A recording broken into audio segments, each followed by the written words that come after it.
Praise lord. ఈరోజు దేవుని వాక్యము ఎఫ్ఎస్సి 1:12. దేవుడు తన చిత్త ప్రకారమైన సంకల్పం బట్టి మనల్ని ముందుగా నిర్ణయించి ఆయనందు స్వాస్థ్యముగా ఏర్పరచెను.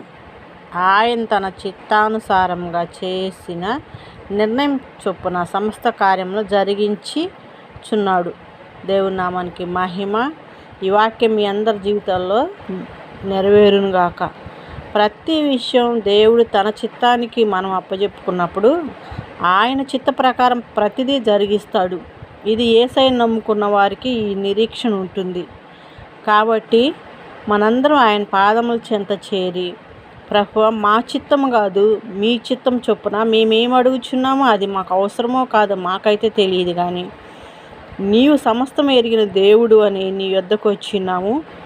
మాకేం కావాల్సిన సమస్తం జరిగించు దేవా అని ఆయన పాదాలు పట్టుకొని అడుగుదాం. దేవుడు జ్ఞానవంతుడు, ఆయన సమస్తము చేయుటకు సమర్థుడు. ఆమేన్.